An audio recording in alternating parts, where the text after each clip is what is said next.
So hello everyone, আজকে আমি আমার গোলাপ গাছে কিছু খাবার দেব।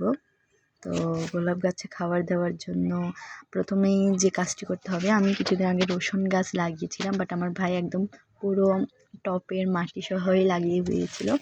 তো এটা এমনিতেই উঠে গিয়েছে। আর গোলাপ কিন্তু অনেক দিন ধরে আমার পানি দেওয়া হয়নি, তাই দেখো পাতাগুলো কেমন হলুদ হয়ে গিয়েছে। তো এখানে আমি মাটিগুলোকে একটু উপরে নিলাম, তারপরে এই যে ডিম কুচি দিয়ে দিলাম এখানে। তো আমি কিন্তু গোলাপের যত্ন বলতে কত কিছু জানি না, বাট তোমরা যদি জেনে থাকো অবশ্যই কমেন্টে বলে যেও। তো আমি ডিম কুচিগুলোকে মাটির সাথে মিক্স করে দিচ্ছি। তোমরা যদি অন্য কিছু জেনে থাকো অবশ্যই আমাকে বলবে, আমি দেওয়ার চেষ্টা করব। তো এদিকে আজকে কিন্তু অনেক দিন পরই আমি গোলাপের কাছে এসেছি, কেননা গোলাপ ফুলটি যখন ঝরে গিয়েছিল তখন পরে আমার না গোলাপটির দিকে চোখই পড়েনি। তো আজকে এসেছি ছাদে, কেননা গাছটির এরকম অবস্থা দেখলে কারই ভালো লাগে। সময় থাকতেই তার মূল্য দেওয়ার প্রয়োজন, তাই ওকে যেন আমার গাঁদা ফুলটির মতন না হারিয়ে ফেলি, যার জন্য ওকে আজকে আমার এরকম যত্ন করা। তো সুন্দর করে মাটির সাথে ডিম কুচিগুলো মিক্স করে আমার ওই ঝরে পড়া কুড়িটাকেও নিয়ে নিলাম, কেননা এটিও অবশ্যই গাছের একটু হলেও পুষ্টি টানে। তারপরে আমি ঠান্ডা ঠান্ডা একটু পানি দিয়ে দিলাম, যেহেতু এখন অতটাও ঠান্ডা নেই। তো আমি সুন্দর করে পানিগুলো দিয়ে আজকের জন্য গোলাপটার কাজ শেষ করলাম। বাট গোলাপ গাছ শেষ করার পরে তো এই রসুন গাছটির পালা আছে না, এই রসুন গাছটিকেও এখন আমি রিপোর্ট করব। তো রসুন গাছটি যেহেতু মাটি সহ আছে, আর আমি কিন্তু এটা সম্পূর্ণই বালিতে রিপোর্ট করেছিলাম, বালি মাটি মিক্স করে।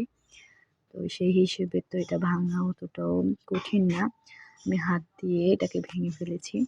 তো এগুলা এতগুলা শিকড়, বুঝতে পেরেছেন। আর এখানে কিন্তু একটা কাঁকরোল গাছ ছিল, এটাকে আমাদের আঞ্চলিক ভাষায় আঁকড়ি বলা হয়, বাট এখানে দেখো আমি ওটা উঠে ফেলছি। আর এটা ছোট ছোট আছে 2-3টা। আর এখানে মাটি যেহেতু অনেক সুন্দরই আছে, তাই আমি আর কিছু করলাম না। রসুন গাছ বলতে আসলে এগুলোর নিচে কি রসুন হয় না কি হয় আমি জানি না, বাট যেহেতু রসুন গাছ হয়েছে তাই ওগুলোকেও আর অযত্নে ফেলে দেব না। আর এখানে দলা পাকে আছে সবগুলো শিকড়, একটা শিকড় বা অনেক বড় বড় হয়েছে।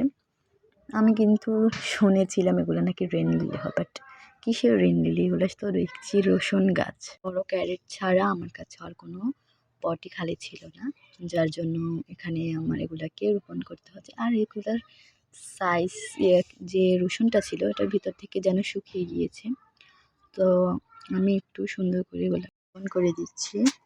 তো আমার কাছে কিন্তু এখন আর কোনো পটি খালি নেই, অনেকগুলো বোতল আছে, বাট ওইগুলো এখন আর খাইয়া করছি না, মাটি দিচ্ছি না। ওগুলাতে আমি আরও অনেক গাছ লাগাবো। তো রসুন গাছগুলো লাগানো প্রায় কমপ্লিট, তাই উপর থেকে কিছু মাটি দিয়ে দিলাম।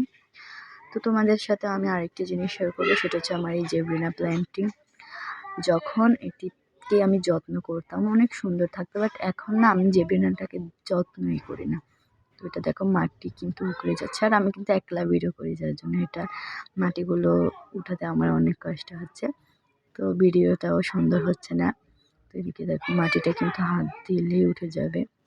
তো এটাকেও ভাবছি রিপোর্ট করবো, বাট আজকে যেহেতু সন্ধ্যা হয়ে গিয়েছে তাই আজকে আর এটা করব না। তো তোমাদের সাথে কিন্তু আমি আমার আরেকটি ভিডিও নিয়ে আসবো, সেটা হচ্ছে হ্যাঙ্গিং টপ। তো এই প্ল্যান্টগুলোকে নাকি হ্যাঙ্গিং টপে রাখলে অনেক সুন্দর লাগে, তাই আমিও চেষ্টা করবো হ্যাঙ্গিং টপ বানানোর। আমি কিন্তু টাকা দিয়ে কিনবো না, নিজে বানাবো। নিজের হচ্ছে এক্সপিরিয়েন্সটা কেমন আমি জানি না এটা কেমন হবে বানালে। তো নেক্সট ভিডিওতে দেখা হচ্ছে, বাই বাই।